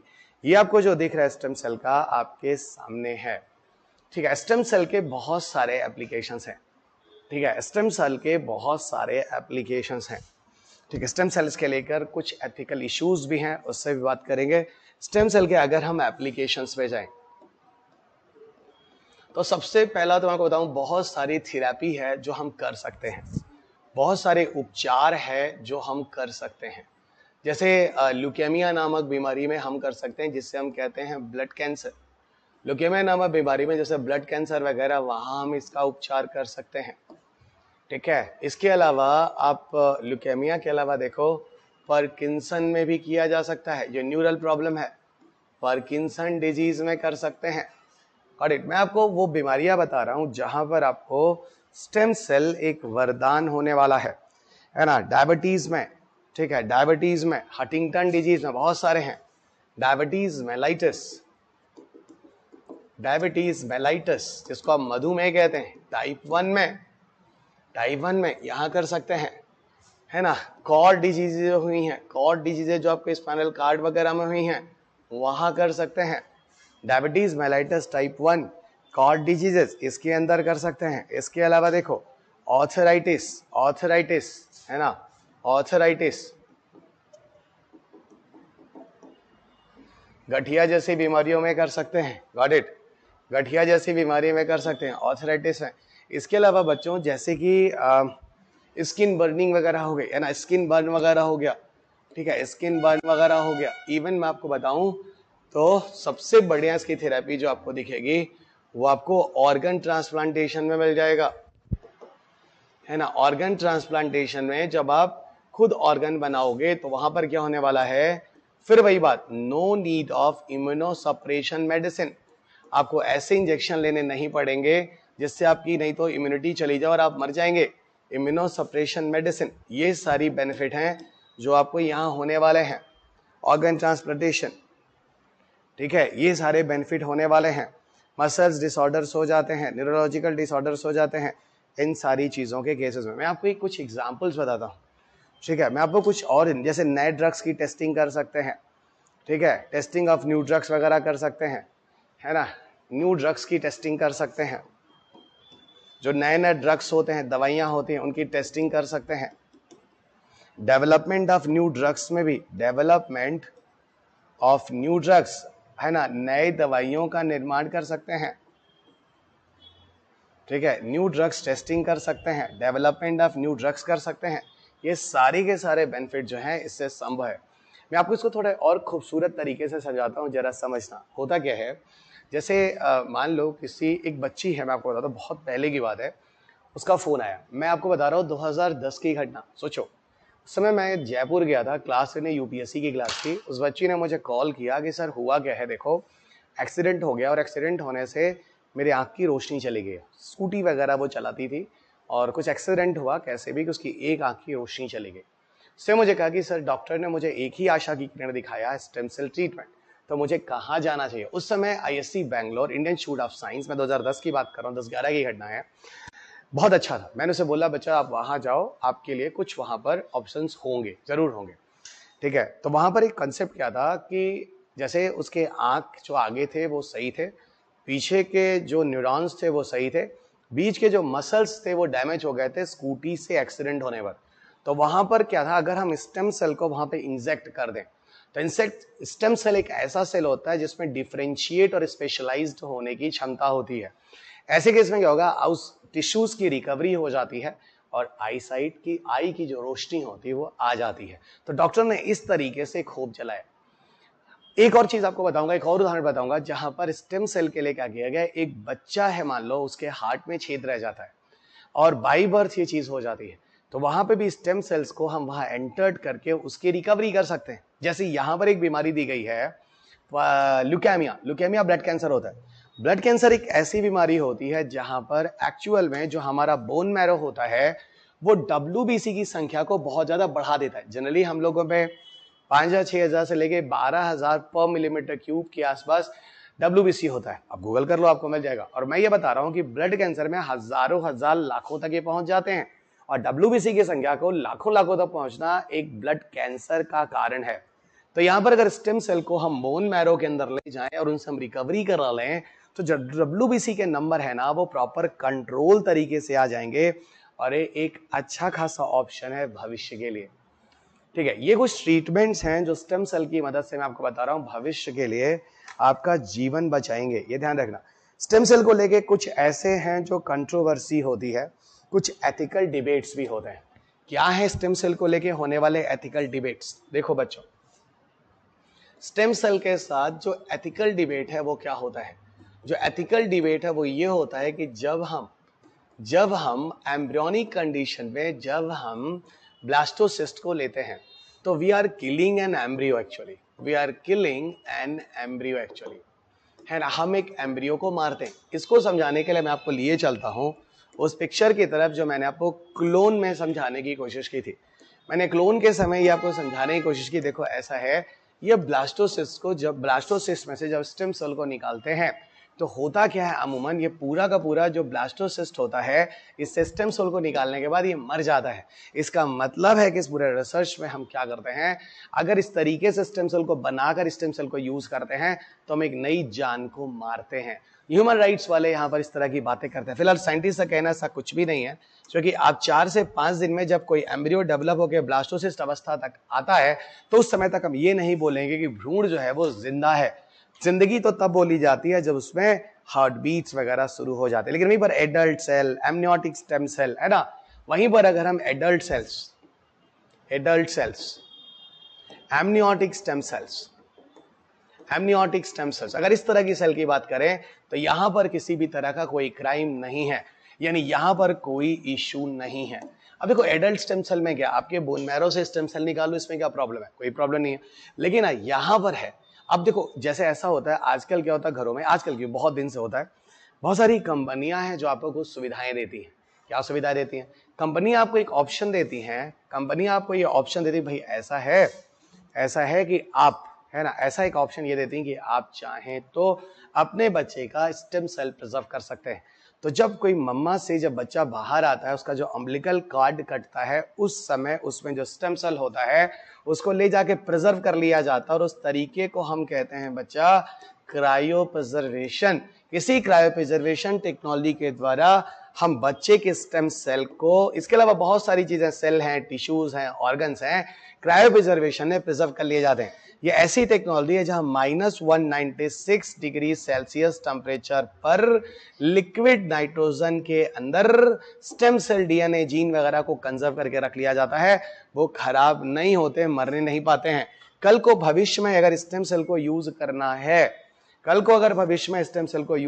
है, तो एक अच्छा ऑप्शन है, इसकी मदद से हम स्टेम सेल को यूज कर लेंगे और स्टेम सेल को डिफरेंट तरह के बीमारियों में ट्रीट करने के लिए ले सकते हैं। अब जैसे जरूरी है, क्या आपको पता है, अगर घर में माँ बाप है, उनके 2 बच्चे हैं, अगर एक बच्चे का स्टेम सेल आपने प्रिजर्व कर लिया, उस स्टेम सेल का उपयोग पहले वाले भाई या बहन के लिए और मम्मा पापा के ट्रीटमेंट सबके लिए हो सकता है। तो आज की जो जनरेशन है ना, वो क्या कर रही है, स्टेम सेल को प्रिजर्व कर ले रही है, स्टेम सेल को प्रिजर्व कर ले रही है कि भैया हो सकता है। और वैसे भी स्टेम सेल पे काफी अनुसंधान पूरी दुनिया में चल रहे हैं और बहुत बड़े स्तर पर बहुत सारी सफलता मिली है और भविष्य में हम लोग इसमें और काम कर रहे हैं। तो आगे इसका एंड जो है किसी को नहीं पता कहां तक जाने वाले हैं, लेकिन भविष्य में इन चीजों पर काम या इनसे फायदा लेने के लिए आपके पास स्टेम सेल तो होगा। तो आज की जो नई जनरेशन अपने बच्चों के स्टेम सेल को प्रिजर्व कर रही है। ये रहा कुछ कंसेप्ट जो स्टेम सेल से जुड़ा था, मैंने आपको करा दिया।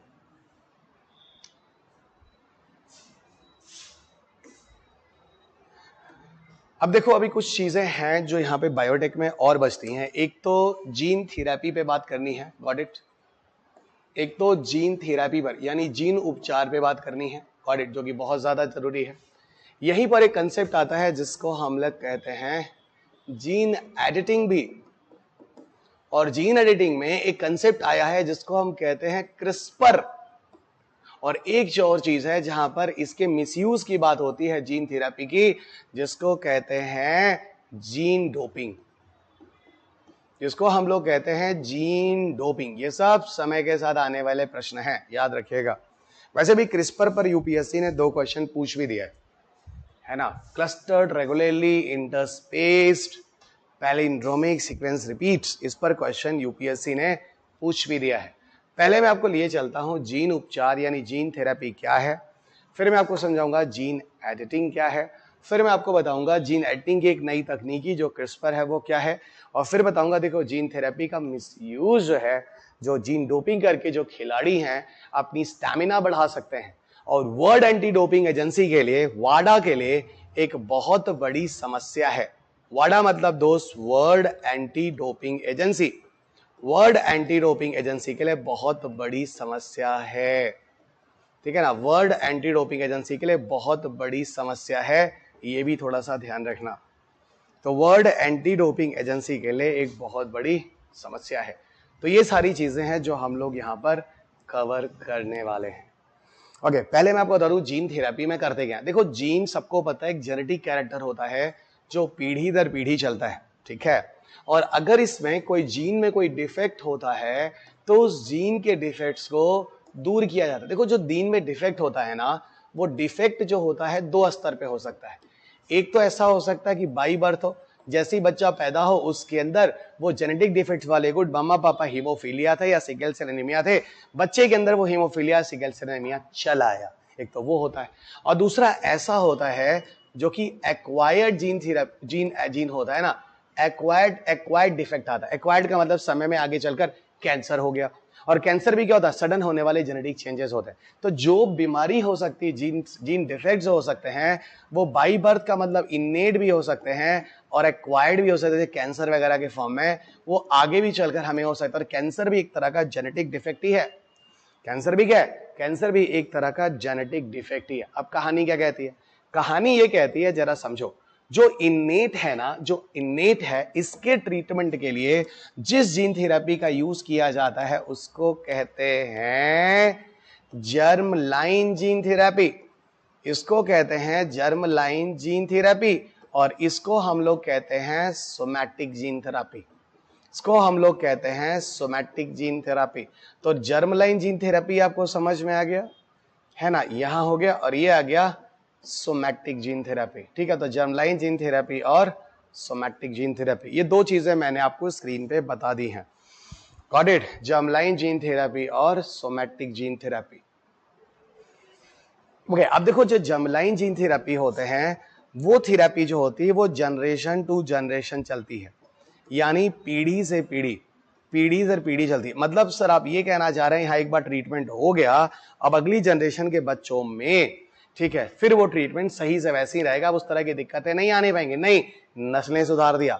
और यहां पर ओनली इन डिजायर्ड ऑर्गेनिज्म ही, सिर्फ जिस व्यक्ति को प्रॉब्लम हुई है उसी व्यक्ति के अंदर वो थेरेपी की जा रही है, इसका जनरेशन से जनरेशन में कोई लेना देना नहीं है।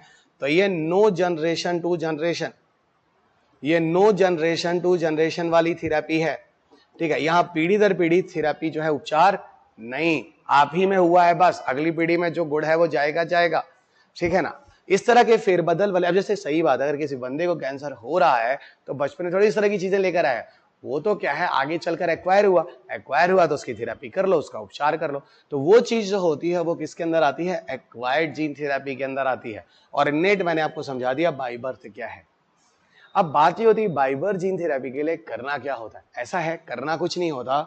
इस केस में क्या होता है, पेरेंट्स जो होते हैं वहां से उनके स्पर्म और वहां से उनके एग ले लिए जाते हैं, ठीक है। जैसे हम लोगों ने पीछे टेस्ट ट्यूब बेबी के केस में बात किया था, हमने क्या किया, पेरेंट्स के स्पर्म और एग को ले लिया। पेरेंट्स के स्पर्म और एग के अंदर उनके क्रोमोसोम्स के अंदर उनका डीएनए, उनके डीएनए के अंदर उनके जीन्स होते हैं, ठीक है। करना कुछ नहीं है, उनके स्पर्म्स के अंदर जो क्रोमोसोम्स के अंदर जो डीएनए और डीएनए के अंदर जो डिफेक्टेड जीन है, मैंने बोला चलो सिकल सेल एनीमिया है, कुछ नहीं करेंगे, उसके टुकड़े को वहां से काट के अलग कर देंगे, ठीक है। सेम उसी तरह का टुकड़ा हम एक में से भी काट के अलग कर देंगे। हमने दोनों जगह से काम कर लिया, काट के अलग कर लिया, काट के अलग कर लिया। अब क्या करेंगे, उसी स्पर्म उसी एग में करेक्शन करने के बाद, है ना, जेनेटिक करेक्शन करने के बाद, देखना जेनेटिक करेक्शन करने के बाद, जेनेटिक करेक्शन करने के बाद अब हम क्या करेंगे, उसी स्पर्म और एग को हम फ्यूज कर लेंगे, मिला लेंगे। कहां, उसी तरह टेस्ट ट्यूब बेबी में जैसे लैब में हुआ था। और डेवलप करके फ्यूज होने के बाद, मिलाकर संकरण करने के बाद इसको ले जाते हैं न्यूट्रिएंट मीडिया में, भाई पोषण वाला मीडिया। और जब न्यूट्रिएंट मीडियम में ले जाते हैं वहां जाकर बच्चे का डेवलपमेंट होता है। किसका डेवलपमेंट होता है, बच्चे का डेवलपमेंट होता है। और जो बच्चे का डेवलपमेंट होता है, बेबी ग्रो, है ना, बेबी डेवलप। और जो बच्चा ग्रो करता है वो पूरी तरह से फ्री होता है, कहां, उस तरह के जेनेटिक डिफेक्ट से। आप बताओ अगर इस बच्चे के अंदर ही वो जीन हट गया तो अब पीढ़ी दर पीढ़ी ये जीन जाएगा कि नहीं जाएगा, सही बात है। अब वो जीन सही हो चुका है, पीढ़ी दर पीढ़ी अब उस बच्चे में हीमोफीलिया, सिकल सेल एनीमिया, इस तरह की जो बीमारी होगी अब वो जाएगी ही नहीं, ठीक है, अब वो जाएगी ही नहीं। और आगे लिए चलते हैं। इसके अलावा आप बात करते हैं एक्वायर्ड जीन थेरेपी, यानी एक्वायर्ड यानी जो आपके सोमैटिक सेल में जीन थेरेपी की जा रही है वो क्या है, जर्म सेल सबको समझ में आता है। रिप्रोडक्टिव स्तर पे जो थेरेपी की गई वो जर्म थेरेपी है, ठीक है। अब आपको लिए चलते हैं, इधर बढ़ो, अब आपको लिए चलते हैं, यहां देखो, गॉट इट। मैंने कहा सोमैटिक जीन थेरेपी में क्या होता है। देखो सोमैटिक जीन थेरेपी के लिए हमें चाहिए होता है एक वेक्टर, हमें चाहिए होता है एक वेक्टर। वेक्टर मतलब वो जो कैरियर होता है, जो एक जगह से दूसरी जगह चीजों को लेके जा सकता है। हमें चाहिए एक वेक्टर या फिर एक कैरियर, कुछ ऐसा। वेक्टर वो होते हैं जिसकी मदद से हम कहीं पर किसी को लेकर जाते हैं। जैसे सर एग्जामिनेशन हॉल होता है, वहां ले जाने के लिए परीक्षा में हमारे पिताजी एक वेक्टर की तरह काम करते हैं, हमें पीछे स्कूटर पे बैठा लेते हैं और ले जाके एग्जामिनेशन हॉल में छोड़ देते हैं। तो वेक्टर का बिल्कुल वैसा ही काम होता है, वो आपके पिताजी की तरह है, किसी जीन को लेकर किसी जगह पर ले जाके छोड़ देगा और उस जगह पर जाकर उस जीन का रिस्पॉन्स होगा, ठीक है। अब मान लो किसी भी बंदे को ब्लड कैंसर हो गया। ब्लड कैंसर में क्या होता है, ये मान लो बच्चा, ये बोन मैरो है, ट्राई टू अंडरस्टैंड, ये क्या है, ये बोन मैरो है। और बोन मैरो क्या कर दिया, नंबर ऑफ WBC को अचानक बढ़ाने लगा। अब नंबर ऑफ WBC अगर अचानक बढ़ने लगा तो क्या होगा, अब समझ में आ रहा है। अगर नंबर ऑफ WBC बढ़ने लगा तो अचानक यहाँ पर कैंसर का इफेक्ट आ जाएगा। अब सुनो क्या होगा, अब यहाँ पे क्या होगा, अच्छा बोन मैरो के ये सेल्स हैं, बोन मैरो के ये सेल्स हैं, करते क्या है, मान लो हमने एक वायरस को देखा एज अ वेक्टर, ठीक है।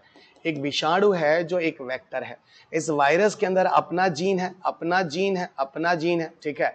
और इस वायरस का जो होस्ट है जिस पे जाकर इफेक्ट डालता है वो है ह्यूमन, होस्ट जो है वो है ह्यूमन। और जो साइट है जिस जगह पर होना है, मान लो वो है बोन मैरो। समझना अभी तो सर आप कहना क्या चाह रहे हैं, मैं कहना ये चाह रहा हूं, मैंने एक ऐसा वायरस ढूंढा जो ह्यूमन की बॉडी में जाता है, न्यूट्रिशन लेता है, ठीक है। और ह्यूमन की बॉडी में वो बोन मैरो तक जाता है, न्यूट्रिशन लेता है। अच्छा, तो यानी होस्ट हो गया ह्यूमन और साइट हो गया ह्यूमन के अंदर उसका बोन मैरो, अस्थि मज्जा जिसको कहते हैं। होगा क्या, इस वायरस को हम देखो ऐसा है, डिफरेंट बैक्टीरिया, डिफरेंट वायरसेस जब आपकी बॉडी में जाते हैं वो अलग अलग जगह से न्यूट्रिशन लेते हैं, ये ध्यान रखना, अलग अलग जगह से न्यूट्रिशन लेते हैं। जैसे मान लो न्यूमोकोकाई बैक्टीरिया है, न्यूमोकोकाई बैक्टीरिया कहां जाएगा, आपके लंग्स पे जाएगा, निमोनिया कॉज करेगा। कोविड बताने की जरूरत ही नहीं है, आपके एल्वेलाइज को जाके ब्लॉक करते थे, ये सारी की सारी चीजें। सार्स आप सब जानते हैं अच्छी तरह से, सीवियर एक्यूट रेस्पिरेटरी सिंड्रोम। तो वायरस जो है, मैं एक एग्जांपल बता रहा हूं, ये होस्ट स्पेसिफिक होते हैं। वो बर्ड को इफेक्ट डालेंगे, वो स्वाइन पिग को इफेक्ट डालेंगे, वो ह्यूमन को इफेक्ट डालेंगे, वो कैमल को इफेक्ट डालेंगे। ये होस्ट पर डिपेंड करता है, और होस्ट के बाद डिपेंड करता है उस होस्ट के अंदर, उसकी बॉडी के अंदर कहां इफेक्ट डालेंगे। मैंने कहा मैंने एक ऐसा वायरस ढूंढ लिया जिसका होस्ट जो है वो ह्यूमन है। देखो बायोटिक में क्या क्या चल रहा है, और साथ साथ इसका जो साइट है वो बोन मैरो के अंदर जाएगा। अब किया क्या जाएगा, किया ये जाएगा इस वायरस के अंदर कुछ ऐसे जीन को लेकर जो ट्रीटमेंट कर सकते हैं, उसको हमने पहुंचा दिया कहां, उसको हमने पहुंचा दिया बोन मैरो के अंदर। अब वो वायरस जो होगा, ये वायरस जो है ये अपना जीन तो लेके जा ही रहा है, अपना जीन, और साथ साथ ये वो एक्स्ट्रा जीन भी लेके जा रहा है जो मुझे डालना था। इस एक्स्ट्रा जीन को जब इसके अंदर डालेंगे, ये बोन मैरो के अंदर अपने जीन को इंटीग्रेट कर देगा, उस एक्स्ट्रा जीन को, और धीरे धीरे WBC के नंबर को कंट्रोल कर देगा। तो यहां पर वही मैंने बोला कि कुछ जीन को इस तरीके से भी बॉडी के अंदर इंप्लांट करके जेनेटिक मैनिपुलेशन किया गया। क्या बोला गया, जेनेटिक मैनिपुलेशंस किए गए। मैनिपुलेट करने का मतलब इधर का उधर किया गया, और जेनेटिक मैनिपुलेशन करने के बाद, इधर का उधर करने के बाद जो प्रॉब्लमेटिक जीन था उसको सही किया गया, WBC की संख्या को कंट्रोल की गई, और ब्लड कैंसर से इंसान को बचाया गया। ये एक थेरेपी है जो मैंने आपको सोमैटिक जीन थेरेपी के फॉर्म में समझा दिया है। पर यहां पर अब मैं आपको कुछ चीजें और समझाता हूं, जरा समझो, जो कि बहुत ही इंटरेस्टिंग इंफॉर्मेशन और आपको जानना पड़ेगा। ठीक है, तो याद रख रहे हैं, यहां पर जनरली हम लोग वेक्टर्स वगैरह का ही यूज करते हैं। ओके, अब हम आपको लिए चलते हैं अगला कंसेप्ट। यहां देखो, हम लोगों ने अभी जो पीछे बात की थी जीन थेरेपी की बात की, ठीक है। अच्छा एक बात बताओ, अगर इस तरह की कोई चीज कोई अपने जीन में बदलाव करके सोमैटिक जीन थेरेपी कर, समझना, अगर कोई व्यक्ति सोमैटिक जीन थेरेपी कर अपने बॉडी के किसी बॉडी पार्ट्स को इन्फ्लुएंस करता है, जैसे मेरा लंग्स है जो इतना खुलता था, मेरा फेफड़ा अब वो इतना खुलता है, तो भाई अगर इतना लंग्स खुलने लगा जेनेटिक मैनिपुलेशन करके, तब तो मेरी बॉडी में ज्यादा ऑक्सीजन आने लगेगा in comparison to other person, और in comparison to other person अगर ज्यादा ऑक्सीजन आने लगेगा, इसका मतलब है मेरे अंदर एनर्जी का स्तर काफी ज्यादा होगा। इसका सीधा मतलब है मेरे अंदर एनर्जी का स्तर काफी ज्यादा होगा। बात समझ में आ गई? और एनर्जी का स्तर ज्यादा होगा तो मेरी बॉडी में क्या होगा, स्टेमिना ज्यादा होगी। और ऐसे केस में अगर आपका ब्लड टेस्ट किया जाएगा, यूरिन टेस्ट किया जाएगा, तो ऐसा कुछ भी आने वाला नहीं है जिससे आप आइडेंटिफाई हो जाएंगे, और ऐसे केस में आप उल्टा सीधा काम कर सकते हैं। अब जैसे अगर आप केमिकल डोपिंग करते हैं, अगर कोई केमिकल लेते हैं, कोई इंजेक्शन लेते हैं, तो आपके ब्लड में और यूरिन के सैंपल में आ जाता है, और जब ब्लड और यूरिन के सैंपल में आता है तो आराम से आप पकड़े जाते हैं। पर जीन डोपिंग वाडा के सामने एक समस्या बना हुआ है।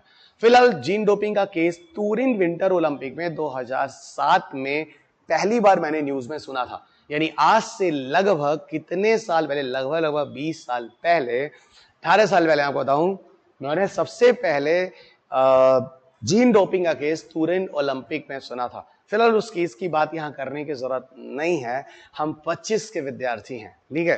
तो 2025 में जाने वाले विद्यार्थियों के लिए उन चीजों के बारे में बात करने की कोई आवश्यकता है नहीं।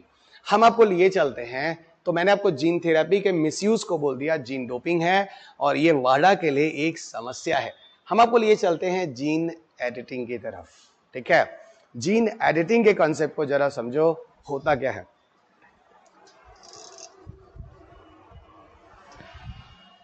ठीक है, जीन एडिटिंग को देखो होता क्या है। देखो पहले मैं एक बात बता दूं, जो जीन थेरेपी है ना, जरा समझो जीन थेरेपी के साथ क्या समस्या है जिसके लिए हमें जीन एडिटिंग की तरफ जाना पड़ेगा। देखो, जो हमने जीन थेरेपी की बात की वही gene therapy, germline gene therapy, somatic gene therapy. और अगर हम जीन एडिटिंग की बात करें, समझना बच्चों, किसी जीन थेरेपी में असल में क्या होता है, ये एक टाइम टेकिंग प्रोसेस होता है। ओ तो सर इस थेरेपी में बहुत समय लग जाता है, बिल्कुल, इस उपचार में बहुत समय लग जाता है। तो पहला ये हो गया, ये एक टाइम टेकिंग प्रोसेस है, काफी समय लगता है। तो पहला हो गया एक टाइम टेकिंग प्रोसेस में काफी समय लगता है। और दूसरा मैं आपको यहाँ एक चीज और बता दूं, जरा समझना बच्चों। तो पहला हो गया ये टाइम टेकिंग प्रोसेस हो गया, और दूसरा यहाँ पर क्या है समझो, ठीक है। टाइम टेकिंग प्रोसेस के बाद दूसरा यहाँ पे जो प्रॉब्लम है वो ये प्रॉब्लम है कि ये 100% एक्यूरेसी के साथ नहीं होता है। इसमें एक्यूरेसी यानी जो कह लो सटीकता जो है वो बहुत कम होती है। अब बताओ, टाइम भी ज्यादा ले और एक्यूरेसी भी ना हो, किसी को कैंसर हो गया है, बताओ वो बचा पाओगे? नहीं बचा पाओगे। इसीलिए इसके ठीक विपरीत एक नई टेक्नोलॉजी है जो विकसित की गई, जिसको हम कहते हैं जीन एडिटिंग। और जीन एडिटिंग के केस में क्या होता है, ये सिर्फ उस प्रॉब्लम्स के करेक्शन को दूर करता है जहां पर चाहिए। जैसे नहीं एडिटर होता है, क्या करता है, सारा कंटेंट लेकर जाते हो, एडिटिंग कर देता है, ये गलत है ये ठीक कर दो, ये गलत है ये ठीक कर दो, तो सिर्फ उसी चीज को कलेक्ट किया जाता है, तो पूरा कंटेंट जो होता है जेनेटिक कोड का या सीक्वेंस का वो सही आता है। जेनेटिक सीक्वेंस जेनेटिक कोड का जो है वो सही आता है। इसको थोड़ा सा ध्यान रखना, ठीक है। अब हम आपको लिए चलते हैं एक्चुअल में इस थेरेपी का काम क्या है। Altering genetic expressions or changing the genomic of an organism. इसका सीधा जो कंसेप्ट हम पढ़ने जा रहे हैं, हम जीन एडिटिंग में एक्चुअल में पढ़ने जा रहे हैं क्रिस्पर को। तो हम पढ़ने जा रहे हैं जीन एडिटिंग में, हम यहां पढ़ने जा रहे हैं जीन एडिटिंग में किसको? क्रिस्पर को, CRISPR, क्रिस्पर को। तो पहले मैं बता दूं क्रिस्पर का पूरा नाम क्या है, ठीक है। क्रिस्पर का पूरा नाम है क्लस्टर्ड रेगुलरली इंटरस्पेस्ड, पहले पूरा नाम लिख लेते हैं, clustered regularly interspaced, clustered regularly interspaced short palindromic repeats, short palindromic repeats, clustered regularly interspaced short palindromic repeats, ये है क्रिस्पर का पूरा नाम। Again repeat, clustered regularly interspaced short palindromic repeats. देखो बच्चों, ये एक शॉर्टेस्ट मेथड है, फास्टेस्ट मेथड है। शॉर्टेस्ट जल्दी जल्दी हो जाता है, फास्टेस्ट बहुत तेजी से हो जाता है, बहुत ज्यादा एक्यूरेसी के साथ होता है। मैं 99% तक बोल सकता हूं, 99% तक एक्यूरेसी के साथ ये ट्रीटमेंट होता है। तो जो कमियां आपको पीछे दिख रही थी, वो सारी कमियां यहां पर आपको दूर हो जाएंगी। अल्टरिंग जेनेटिक एक्सप्रेशंस, है ना, यहां पर होता क्या है, altering genetic expressions, altering genetic expressions, यहां पर जेनेटिक एक्सप्रेशंस को अल्टर कर दिया जाता है, बदल दिया जाता है, यानी अल्टरिंग जेनेटिक एक्सप्रेशंस है। और ये जो एक्सप्रेशंस होता है, चेंजिंग द जीनोम होता है ना, यहां पर क्या करते हैं, changing genome of organism, changing genome of an organism.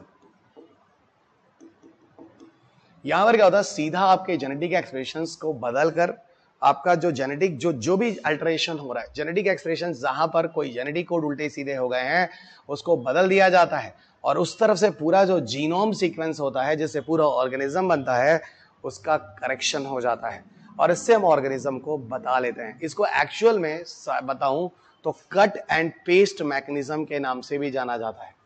इसको हम कट एवं पेस्ट प्रणाली के द्वारा भी जान सकते हैं, मैकेनिज्म्स के द्वारा, कट एंड पेस्ट मैकेनिज्म यानी प्रणाली के नाम से भी जानते हैं। तो ये है क्या, ये कट एंड पेस्ट प्रणाली है, कट एंड पेस्ट मैकेनिज्म है, ये कट एंड पेस्ट मैकेनिज्म है, ये चीज ध्यान रखना, ठीक है। यहाँ कट और पेस्ट मैकेनिज्म है, ये चीज ध्यान रखना। ओके एवरीवन, ये चीजें हैं जो यहाँ पर आपको मिलेंगी। और यहाँ पर एक चीज और बता दूं, एक्चुअल में है क्या, क्रिस्पर में एक नाम आता है जिसका नाम है Cas9, समझना, Cas9। असल में Cas9 क्या है, क्योंकि जब भी क्रिस्पर नाम आता है तो उसके साथ Cas9 शब्द का यूज किया जाता है। यहाँ C जो है वो है बच्चा क्रिस्पर, क्या है, क्रिस्पर। AS जो है वो रिप्रेजेंट करता है एसोसिएटेड प्रोटीन नंबर 9। असल में एक ऐसा प्रोटीन है जो प्रोटीन नंबर 9 है, जो आपके जेनेटिक एरर को आइडेंटिफाई कर लेता है। कमाल की चीज है, पता है ये ऐसा जीन है। एक्चुअल में क्या हुआ, कुछ बैक्टीरिया के अंदर कुछ इस तरह के जीन देखे गए, कमाल की चीज है। ये बैक्टीरिया के अंदर जो एंजाइम्स देखे गए, सॉरी एंजाइम देखे गए, जिसको Cas9 बोला गया। और ये एक तरह से एक कैटालिटिक बिहेवियर वाला एंजाइम था। कैटालिटिक का मतलब जो काटने पाटने का काम करता है, कैटालिटिक बिहेवियर का एक एंजाइम था, कैटालिटिक बिहेवियर का एंजाइम था। ये क्या करता है, ये आइडेंटिफाई कर लेता है कि भैया कहां पर उल्टे सीधे जेनेटिक सीक्वेंस जुड़ गए हैं, उनको कट करता है, उनको चेंज करता है, पूरा जीनोमिक जेनेटिक कोड सही हो जाता है और जो जेनेटिक एरर्स होते हैं फटाफट सही कर लेते हैं। जैसे मान लो कि हम लोग जब सनलाइट में जाते हैं, जैसे हम मान लो जब यूवी लाइट्स में जाते हैं, तो यूवी लाइट में क्या होता है, मान लो हमारा डीएनए सीक्वेंस ये है बच्चों, ये है हमारे स्किन का डीएनए सीक्वेंसेस, ये है 1 2 3 4 5 6 7 8 9 10 11 12 13 14 15, ये है हमारा DNA sequences ATT AGC AA TTACGAT, कुछ इस तरह का मैंने कहा, ये हमारा डीएनए सीक्वेंस है। इसका कॉम्प्लीमेंट्री जो है वो T है, A है, A है, T है, G है, T है, T है, A है, A है, T है, G है, C है, T है, A है, ये आप जानते हैं। असल में होता क्या है समझो, होता ये है बच्चों, जब आप अल्ट्रावायलेट लाइट्स के इफेक्ट में जाते हैं तो जो टीटी होता है ना, टीटी डायमर या टीटी डायमर, ये टूट जाता है। जो टीटी डायमर होता है, मतलब तो अगर थायमिन एक साथ आते हैं इसको हम कहते हैं टीटी डायमर, ये कट जाता है। जो थायमिन जो सीक्वेंस होते हैं वो वहां से कट जाते हैं, इसको हम कहते हैं डीनेचुरेशन, एक तरह से मतलब डीनेचर्ड हो जाते हैं, कुछ ये कट जाते हैं सीक्वेंसेस। लेकिन जैसे ही हम लोग उस जगह पर आते हैं जहां पर अल्ट्रावायलेट लाइट्स नहीं होते हैं, फिर से ये अपने आप क्या हो जाते हैं, रीनेचर्ड हो जाते हैं, फिर ये सही हो जाते हैं अपनी जगह पे। लेकिन मान लो ऐसा हुआ कि ये सही नहीं हुए, मतलब जो टीटी था भैया, वो टीटी जो था वो अलग हो गया बेचारा, और टीटी की जगह से कुछ म्यूटेट होकर, टीटी की जगह से जो टीटी होना चाहिए था, यहाँ टी और टी होना चाहिए था, म्यूटेट होकर मान लो सी और सी हो गया।